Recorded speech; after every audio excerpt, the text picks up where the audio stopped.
Good morning my dear student.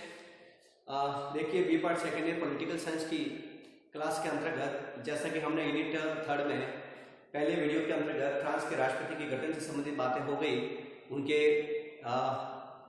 कार्यकाल से संबंधित, उनकी योग्यता से संबंधित, उनके वेतन भत्ता से संबंधित और फ्रांस के राष्ट्रपति के निर्वाचन से संबंधित। अब जो एक कई इंपॉर्टेंट एक बात आ जाती है कि फ्रांस के राष्ट्रपति की शक्तियों के बारे में आप क्या जानते हैं, उनकी कार्यों के बारे में, या फ्रांस की संघीय सरकार में जो है राष्ट्रपति की क्या भूमिका है। तो इसके लिए जो है कहीं ना कहीं हमें उनकी शक्तियों के बारे में भी जानना बहुत ही अति आवश्यक है। तो सामान्य जो है चाहे कोई भी राष्ट्राध्यक्ष, चाहे प्रधानमंत्री हो या राष्ट्रपति हो, उसके पास ऐसी शक्तियां होती हैं जो कहीं ना कहीं उसको जो है या तो नाम मात्र के रूप में या वास्तविक शक्ति के रूप में जो है अपना आप में वो शक्तिशाली हो जाता है। यानी राज्य के अध्यक्ष के रूप में हो या सरकार के अध्यक्ष के रूप में हो, यानी हेड ऑफ स्टेट या हेड ऑफ गवर्नमेंट, यानी सरकार के मुखिया के रूप में हो या राज्य के अध्यक्ष के रूप में हो। तो यहाँ हम जिस टॉपिक की बात करें कि फ्रांस के राष्ट्रपति की शक्तियां जो है या फ्रांस के राष्ट्रपति के पास ऐसी कौन सी शक्तियां हैं, तो सामान्य जो है फ्रांस के अंतर्गत हम नए संविधान की बात करते हैं, वह है पंचम गणतंत्र, जो जनरल डी गॉल के नेतृत्व में इस संविधान का निर्माण किया गया। तो इससे पहले जो है तृतीय और चतुर्थ गणतंत्र में जो है संसदात्मक शासन व्यवस्था थी, जिसमें जो है प्रधानमंत्री को ज्यादा शक्तिशाली बनाया गया था, उनके पास ज्यादा पावर था कार्यपालिका से संबंधित। तो अब क्या कर दिया है कि वहां पर जो संसदात्मक के साथ साथ अधीक्षात्मक शासन पद्धति को भी जोड़ दिया गया है, अर्थात वहां पर जो कार्यपालिका कैसी है, अर्धसंघीय कार्यपालिका। और जो अर्धसंघीय कार्यपालिका होती है तो प्रधानमंत्री के पास भी पावर होता है और राष्ट्रपति के पास भी। जहां अगर संसदात्मक है तो वहां पर राष्ट्रपति नाम मात्र का होता है और मंत्रिपरिषद अर्थात मंत्रिपरिषद का जो मुखिया है उसके पास ज्यादा शक्तिशाली होता है, यानी उसके पास शक्ति ज्यादा होती है। वह हेड ऑफ गवर्नमेंट के रूप में जो है प्रधान माना जाता है, न कि जो हेड ऑफ स्टेट के रूप में।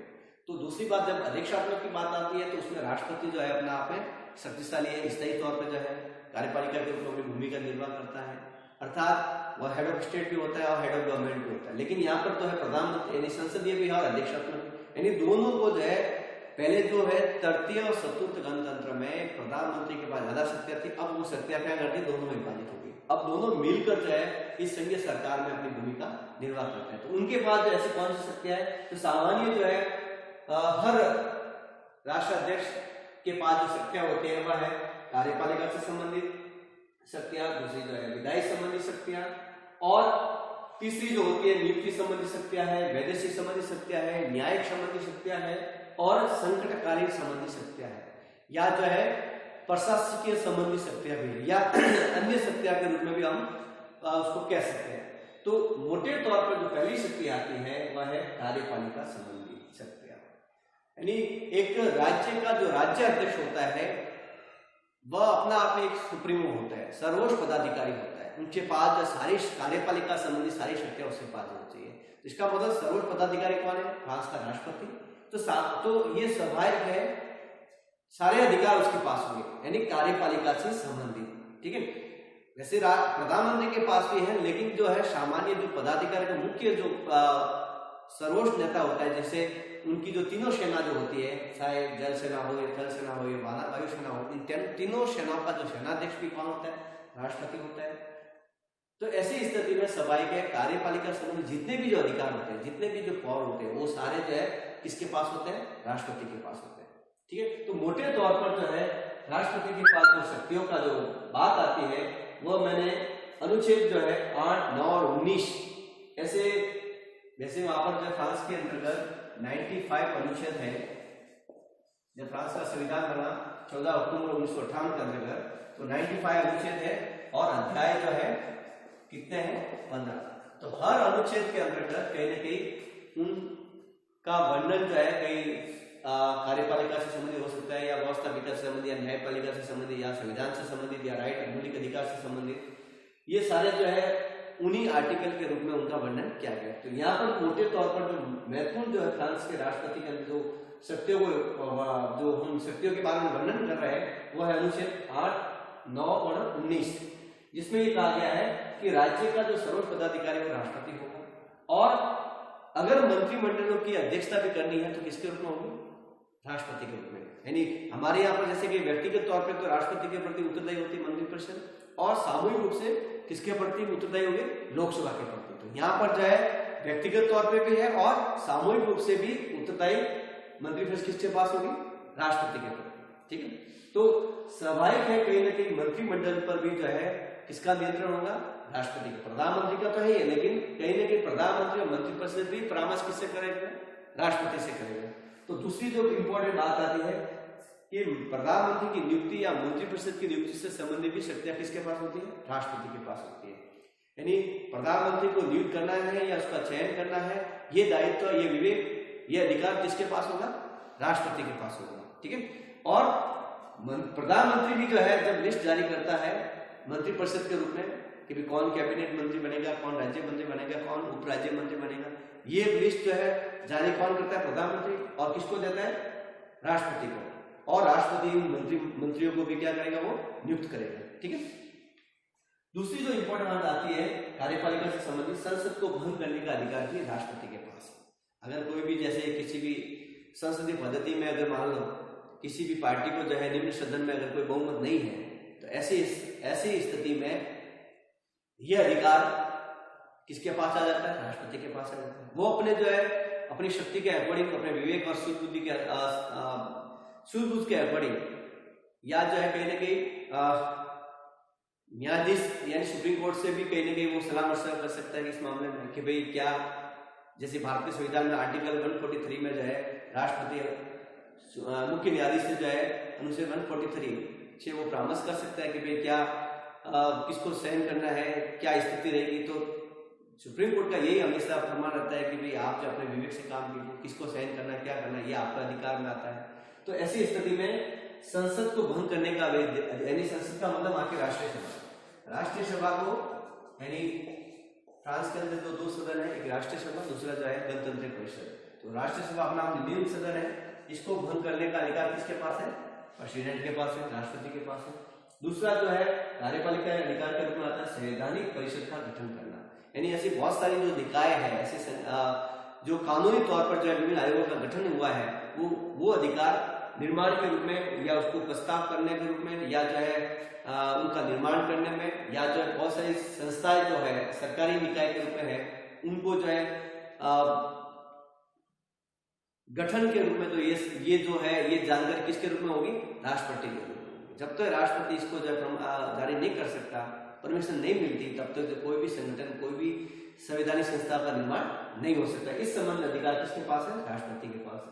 फिर राष्ट्रपति जो है संकट काल में भी कई अधिकार दिए गए, जैसा कि मैंने पहले भी बताया गया कि फ्रांस के अंतर्गत अभी भी जो है आपातकाल चल रहा है आतंकवाद के विरुद्ध। तो ऐसी स्थिति में संकट काल का जो अधिकार है अमेरिका के राष्ट्रपति के पास भी है, भारत के राष्ट्रपति के पास भी है, लेकिन इन दोनों में से ज्यादा जो अधिकार आपातकाल या इमरजेंसी के समय फ्रांस के राष्ट्रपति के पास अपना बहुत ही ज्यादा अधिकार दिया गया है।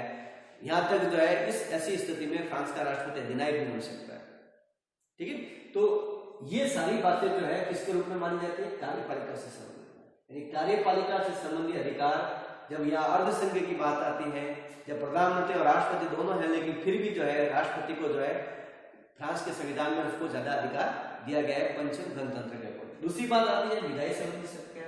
विधायी संबंधी यानी बहुत कानून से निर्माण संबंधित जो बातें आती हैं, वो भी अधिकार जो है कहीं वैसे संसद को अधिकार दिया गया, लेकिन जो सारे अधिकार, सारे विधेयक, सारे जो प्रस्ताव किसके रूप में पारित होंगे?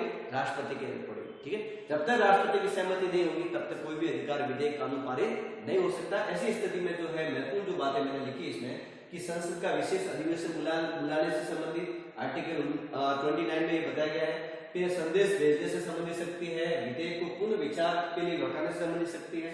यानी पहले जो है 15 दिन की बात आई, 10 दिन की बात थी, अब उसको 15 दिन करते हैं। जैसे हमारे यहाँ पर 14 दिन की बात आती है। अगर धन विधेयक या वित्त विधेयक को अगर कोई लोकसभा पारित कर देता है तो वो जो है जब राज्यसभा के पास भेजती है तो राज्यसभा को मोहलत 14 दिन की होती है।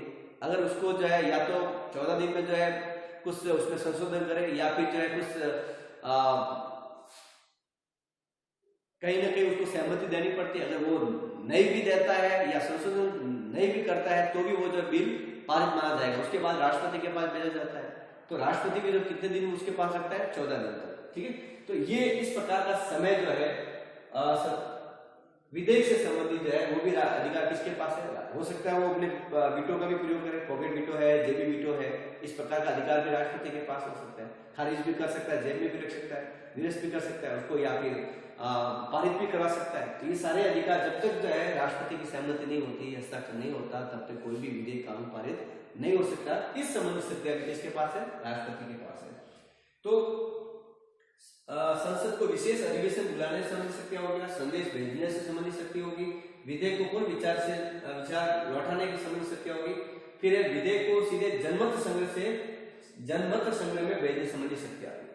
यानी जनमत संग्रह का मतलब ये होता है कि जब संसद उसको पारित कर लेती है कोई भी विधेयक कानून को, या फिर जो है कहीं ना कहीं वो विधेयक कानून जो है जनता के अनुकूल नहीं है, तो ऐसी स्थिति में राष्ट्रपति के पास ये पावर है कि वो जनता के प्रत्यक्ष रूप से उनको ये मतलब जो है कहीं ना कहीं प्रस्ताव करने का अधिकार दिया जाता है, क्या इसमें आप जो है सहमत हो या नहीं हो।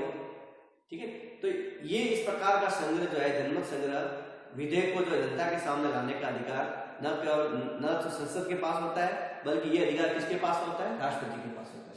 फिर आता है कि राष्ट्रीय सभा को भंग करने की संबंधित शक्तियां, जैसे कि मैंने पहले भी बताया कि राष्ट्रीय सभा को भंग करने का अधिकार जो है किसके पास होता है, राष्ट्रपति के पास होता है। ठीक है, यानी इस संबंधी जब कोई भी जो है बहुमत नहीं है या जो स्थिति जो है कहीं ना कहीं अनुकूल नहीं है, तो ऐसी स्थिति में जो ये अधिकार किसके पास है, राष्ट्रपति के पास।